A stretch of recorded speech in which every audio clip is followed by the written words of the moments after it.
नमस्कार दोस्तों, आज मैं एक छोटा सा टॉपिक आपके बीच में लेकर आया हूं, एम्पैथी एंड सिंपैथी। आपने कई बार सुना होगा, मैं बड़े आसान भाषा से आपको इसको एक्सप्लेन करके बताऊंगा। देखिए, आपने बस में यात्रा तो की होगी, ठीक है। आपको दया आई, कोई बूढ़ी महिला बस में बैठी और उसके बाद कोई अपाहिज आई, कोई प्रेग्नेंट लेडी आई, कोई बूढ़ा आदमी आया। आपको सिंपैथी फीलिंग हुई, सिंपैथी फीलिंग हुई कि ये बूढ़ी महिला है, मुझे अपनी सीट इनको देनी चाहिए। तो सहानुभूति हुई आपको कि ये बूढ़ी महिला है, देखिए ये चल नहीं सकते। सिर्फ आपने वहाँ तक, वो तो हो गई आपकी सिंपैथी। डिसेबल है कोई, आपने उसके प्रति भी यही नज़रिया रखा। कोई ओल्ड मैन है, उसके प्रति भी यही नज़रिया रखा। बट अब एम्पैथी क्या है? Empathy is the ability to understand emotionally what other people feel, see things from their point of view, and imagine yourself in their place. It may be defined as empathy. अब आप क्या करेंगे? Empathy क्या होती है? जब आपने देखा कि बूढ़ी महिला खड़ी है, आप उनको अपनी जगह पाएंगे आप, और आप में जो एक एम्पैथी फीलिंग है वो आप अपनी सीट उन्हें प्रोवाइड करवा देंगे। जो सिंपैथी है वो सिर्फ आपको बुरा लगा कि she is getting old, she is very much old, और ये बैठ भी नहीं सकती, खड़े भी नहीं बैठ सकती है, ये पैरालाइज है और ये प्रेग्नेंट लेडी है। वहाँ तक आपने सिंपैथी में क्या किया? आपने उतना सोचा। लेकिन एम्पैथी में क्या हुआ? अब आपने उनको अपनी जगह इमेजिन किया, ठीक है, और खुद को उनकी जगह प्लेस किया, और फिर आपने खुद को उनकी जगह रिप्लेस किया, और वही भाव जो आपने फील किया था उनको अपनी सीट देकर, जो है वो आपने एम्पैथी जो फील हुई थी उनके प्रति, आपने उनको अपनी जगह देकर उनको कंफर्ट जोन में बैठाया। तो कहीं ना कहीं ये जो आपकी सहानुभूति थी, जो एम्पैथी थी, जो एम्पैथी थी, जो सिंपैथी, इन दोनों में ये छोटा सा डिफरेंस होता है। It is the ability to understand things from another person's perspective. दूसरे पर्सन के पर्सपेक्टिव से चीजों को समझते हैं, ना कि अपने पर्सपेक्टिव से। It is the ability to share someone's feeling and emotions and understand why they are having those feelings. Many famous personalities have understand the importance of empathy in following ways. अब यहाँ पर एक example है माया एंजेलियो का। What she said, I think we all have empathy. We may not have courage to display it.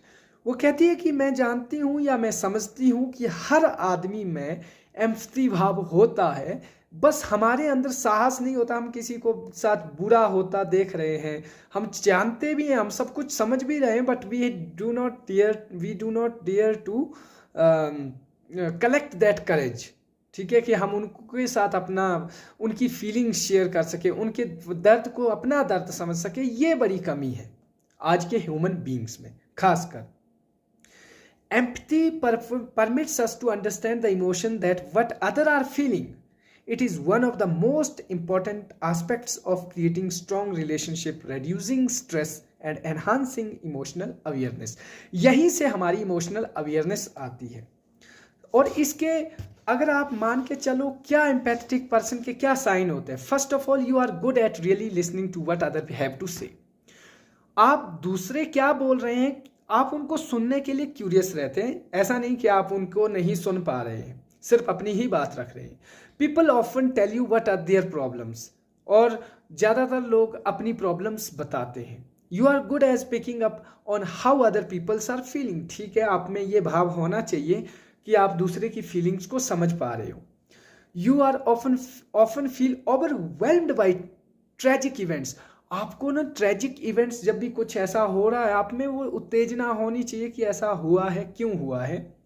Other people come to you for advice. अगर कोई आपके पास advice के लिए आ रहे हैं तो इसका मतलब ये है कि आप में एम्पैथेटिक पर्सन के साइन है। यहाँ पर आप देखते हैं कि you try to help other who are sufferings. जो सफ़र कर रहे हैं आप उनको क्या कर सकते हैं?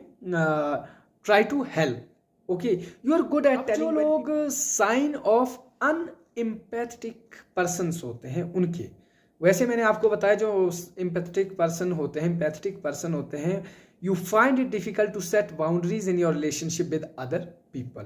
You care deeply about other people. हमें दूसरों की केयर करनी चाहिए, उनकी इमोशंस को समझना चाहिए, लेकिन अब दूसरे भी साइन होते हैं जो अनएम्पैथेटिक पर्सन होते हैं, हाईली क्रिटिकल ऑफ अदर्स, दूसरों के माइंड बारे में ज़्यादा ही क्रिटिकल होना, अनेबल टू कंट्रोल इमोशंस, कुछ लोग ऐसे होते हैं जो उन अपने इमोशंस को कंट्रोल ही नहीं कर पाते हैं, ये भी एक सिंबल होता है। And unaware of other persons feelings, हम कई बार ना अपनी फीलिंग्स को क्या कर देते हैं, ऊपर कर देते हैं, दूसरों की फीलिंग्स की हमें कोई कदर नहीं होती है। Overreact to small things, कई लोगों की आदत होती है कि छोटा सा कुछ नुकसान हो गया या कुछ भी हो गया, they overreact, would not admit when wrong. अब ये भी एक साइन है, जो अनएम्पैथेटिक पर्सन होता है वो हमेशा क्या करता है, कभी एडमिट नहीं करता कि वो गलत था। बिहेव इनसेंसिटिविटी, बड़ा इनसेंसिटिव सा माहौल क्रिएट करेंगे। Has troubles to maintain relationship, हमेशा उनके बीच साथ हम जब भी करेंगे जब भी हम उनके साथ कोई हेल्दी कॉन्वर्सेशन करेंगे तो वो क्या करते हैं, ट्रबल पैदा करते हैं और अनकंफर्टेबल सिचुएशन पैदा कर देते हैं। द बेनिफिट्स ऑफ एम्पैथी क्या होते हैं, it leads to happier life. अब जब आप एम्पैथेटिक लाइफ जी रहे हैं, आपको कहीं ना कहीं सेटिस्फेक्शन होगी कि नहीं मैंने किसी का अच्छा किया। It leads to better team work, it helps to create healthy work environment and it transcends personal relationship. ठीक है, तो ये काफ़ी चीज़ें जो हमारे लाइफ में मैटर करती है, बेनिफिट्स ऑफ एम्पैथेटिक। ठीक है, हाउ टू डेवलप एम्पैथी। ठीक है, मेकिंग लिसनिंग अ प्रायोरिटीज। देखिए, जब तक हम किसी को प्रायोरिटी पे लिसनिंग नहीं करेंगे, लिसन नहीं करेंगे, हम एम्पैथेटिक हो ही नहीं सकते। हमें किसी को जानना है, सबसे पहले उसकी प्रॉब्लम को सुनना पड़ेगा कि वो क्या कहना चाहता है, क्या उसका दुख है, किस तरीके से वो सफ़र कर रहा है, हमें उसको कंसोल करना पड़ेगा।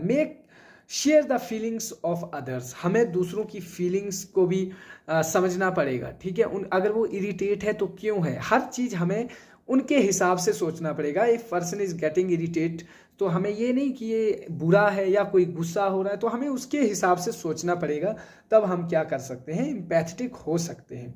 एग्जामिन योर वॉइसेस, हमें अपने दूसरे के बारे में, हमें अपने पक्षपात के बारे में भूल जाना चाहिए। हम कई बार जजमेंटल हो जाते हैं कि नहीं ये ऐसा बोल रहा है, ये ऐसा हो सकता है, तो हमें वो चीज़ें भी हटानी चाहिए।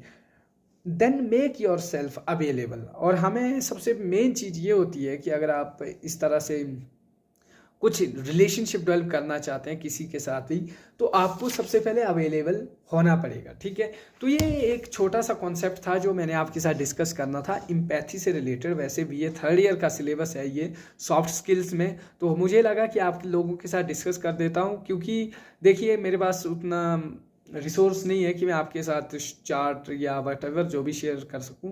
तो होपफुली मेरा मकसद था कि इजी वे एक्सप्लेनेशन में आपके साथ ये वीडियो लेकर आऊं। तब तक आपके लिए आप लोगों का समय शुभ रहे। Thank you so much for watching this video and have a nice time.